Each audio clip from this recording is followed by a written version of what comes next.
Okay, Mihal, Here we are again. back again. We survived 1 week, and after our predictions for the top 20, now we're going to look at the Game 2 fixtures. Game 2 fixtures.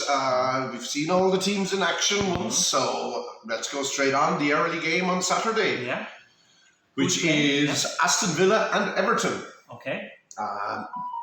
We're straight into a relegation battle there, a 6-pointer, because both teams lost in their opening game. Yeah. I think I have to go for a draw there. I wasn't impressed with either team. I think that both have a lot of work to do. Mm-hmm. I think Gerrard, it's going to be a key season for him to see what kind of a manager he is. Definitely, yeah. And I'm going to go for a score draw, maybe 1-1. Okay. I was surprised as well with Aston Villa. I think they were really bad in the centre of defence. The 2 goals they conceded, there was nobody marking anyone. I don't think that they can be as bad again. They're at home, right? They are at home. I think Everton are going to struggle again this year. Mm-hmm. So I'm going to go for Villa to kind of maybe Gerrard, I think, is going to go into them this week.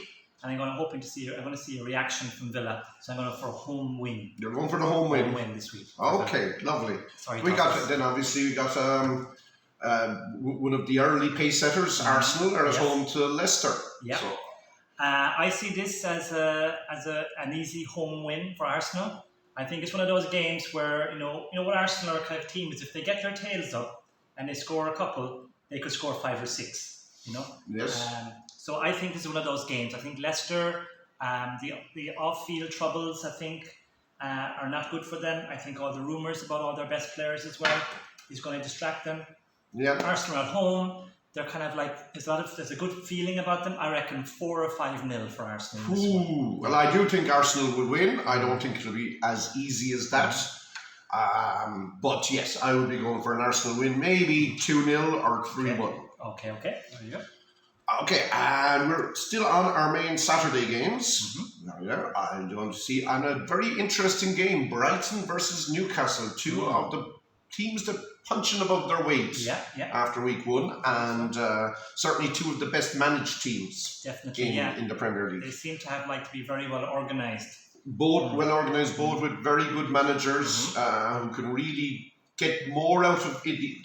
The team does better than the sum of the parts. Exactly. And that's always a good sign.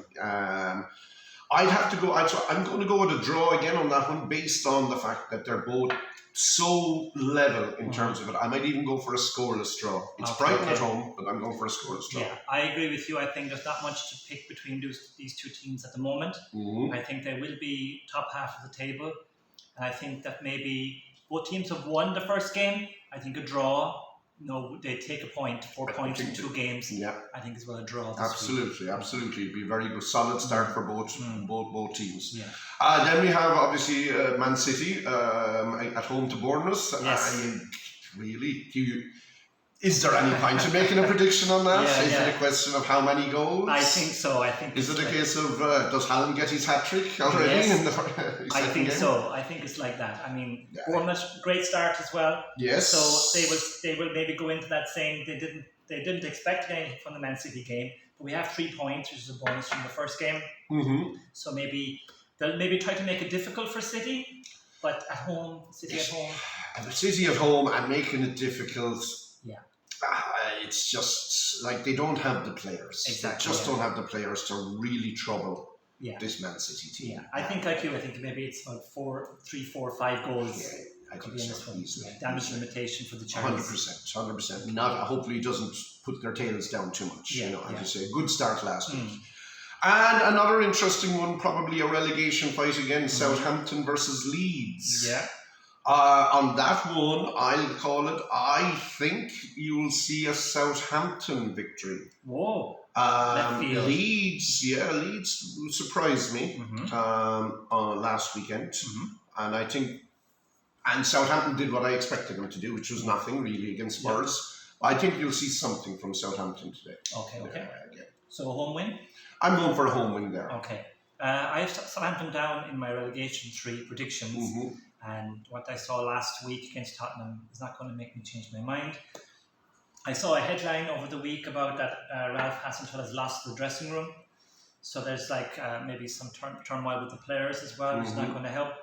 I like the look of Leeds this year. I think that the 3 players they brought in, they're kind of unknowns. Yeah. Well, So and I think that Marsh has worked with them before, and I think from what we saw, I think they could be quite solid. So with Southampton being so bad, I'm actually going to go for. I'm going to go for a score draw. Score draw. Because I think Leeds are kind of a team who are going to be great one week and then down another week, and then going to be up and down. So score draw for this one. Okay. Maybe 2-2. 2-2. Okay, that'd be an entertaining match if it turns out that way. Wolves versus Fulham. What do you reckon there? I think Wolves maybe will win this one. I think that they have got a kind of good core to their team, which stood to them so well for 3/4 of the season last season. I think at home as well, I think that they'll be difficult to beat. They'll want a reaction from losing their first game as well to Leeds last week, I think.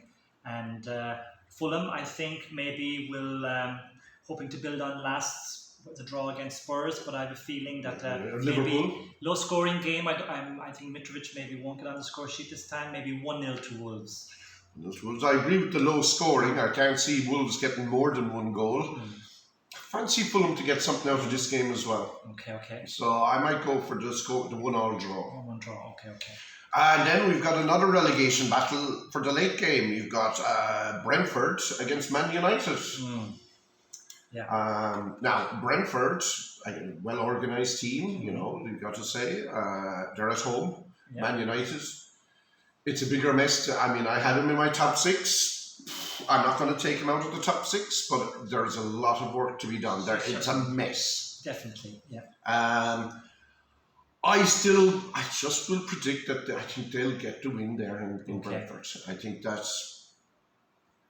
team's up against the wall. Up against the wall, I think you'll have to get her. Because they're all international players. They're good there somewhere. There's so many quality players there, and you just don't know how they go out in the field and can't gel or do something together. Yeah. Bruno Fernandes couldn't stop scoring an assistant when he joined. His first year, when he joined first, yeah. And now he just spends more time talking to the referees and moaning to referees than actually getting on with his game. Okay. So I don't know, but I'm going to go for a Man United win. Okay. Probably 2-0. Okay, all right. As you know, I had Man United outside my top 6 predictions, and I think currently, with the way things are right now, United are bottom 3 team in the Premier League. Based on their teamwork, their attitude. Oh, the attitude stinks 100%. And this thing with this rumours about Arnautovic coming, and they're linked with Rabiot. It seems like they seem to be just struggling. I think it's panic stations. They put so much stock into getting De Jong or whatever they call it now. And he's blatantly saying he doesn't want to go there. You can imagine them saying, "But we're Man United." Yeah, exactly. Why wouldn't you want? We're the biggest club in the world. Yeah, and you need to change the attitude, right? You need to get out of that. And financially, you still have a bit of clout, but no, you're not the biggest club in the world. United are like the cartoons when Roadrunner and Coyote, he runs off the cliff. Yeah. And it takes him a good long bit of time before he realizes he's actually off the cliff and they're actually going to fall. And I think that's where United are now. And like we said in the predictions, I think they need to go back and do what Fergie did, right? Invest in youth again. Yep. I saw one. I think it was it Chris Sutton or someone said something that he might have been listening to our podcast the last time. I'm sure. Getting ideas. Yeah, he used the comment like that. If the manager came out and said, "We're going to go for youth. We're going to try to rebuild with youth and work." Proper fans would get on board with it. Sure, instead of all the rubbish that's coming out with them week in, week out. Yeah. Yeah, the rumours with people that you don't even want to sign. Exactly, yeah. And then the fans come out and you're going the fans overruled that. Yeah, crazy. It's like fans don't pick, the fans going, we want Ole Gunnar Solskjaer. They don't know what they're doing, and they're saying, they're releasing names. Yeah. Is he any good? Yeah. Testing out the water. Would you like us to go for him? Yeah, it's crazy. And I'm waiting for him to actually try and get Oscar. Remember the Chelsea Brazilian lad that went off in Chelsea? He's in China somewhere. Okay, no. Yeah, they might go for him yet. The agents probably are working overtime for all these players who are like, come back to England. Have one more payday. Yes, that's right. By the way, I'm still predicting them to take the win. You know what? This game reminds me of when Brentford played Arsenal at the start of last season. Remember, Arsenal went there and they lost. Brentford bullied them. I reckon this is something similar. So I'm going to go with Brentford to win this one because there's nothing there at the moment to kind of show me that I think that Man United can pull a win to get out of the bag. Okay, so Brentford win. Brentford win. We got the Sunday games, 2 games on Sunday.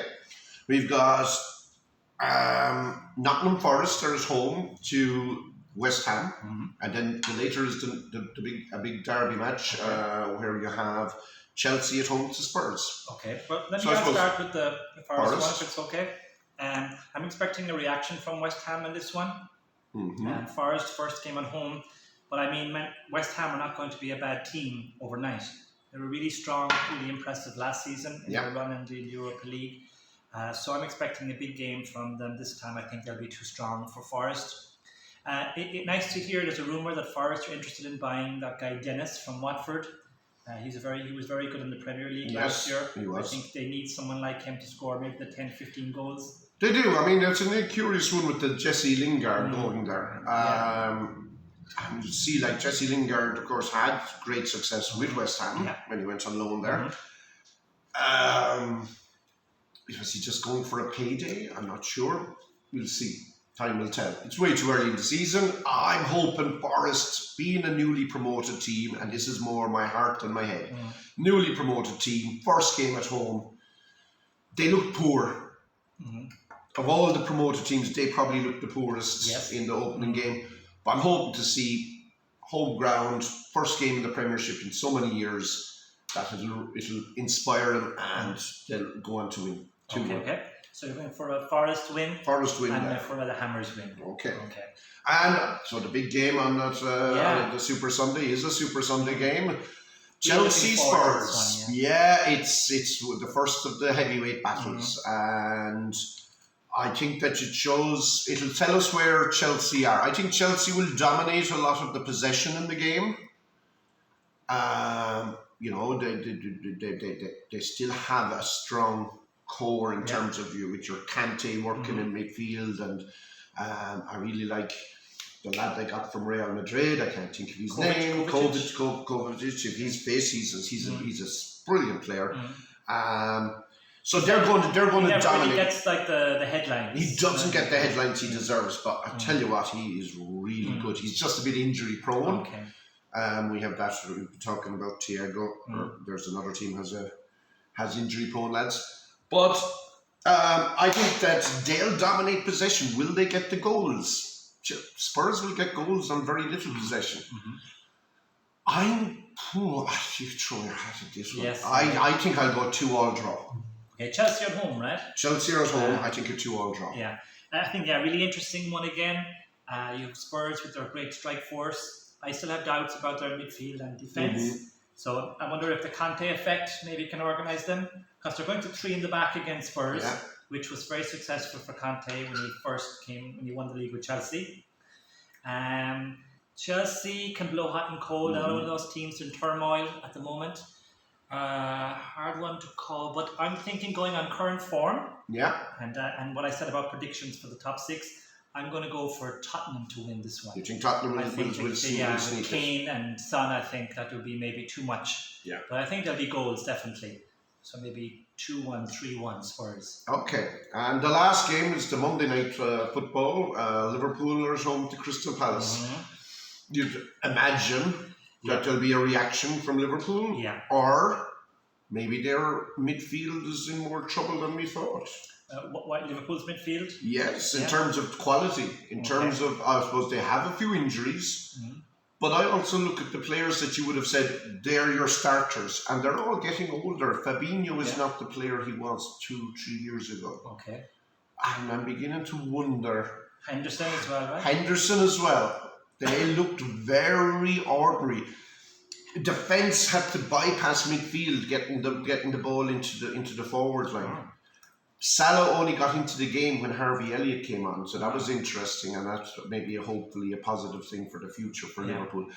I'm going for a Liverpool win. I think in Anfield, after getting the draw, they know that they fancy themselves as being the team most likely to challenge Man City, and they're already 2 points behind Man City.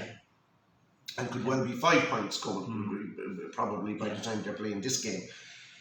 That puts a little pressure early on in the season. I think they'll go out and it will be a statement. Palace struggle for goals. They'll have better days. They'll get points. They'll get points at home in Selhurst Park, and they'll have better days, but they'll still struggle for goals. So I'm fancying a 2-3-0 victory, or even a 4-0 victory for Liverpool.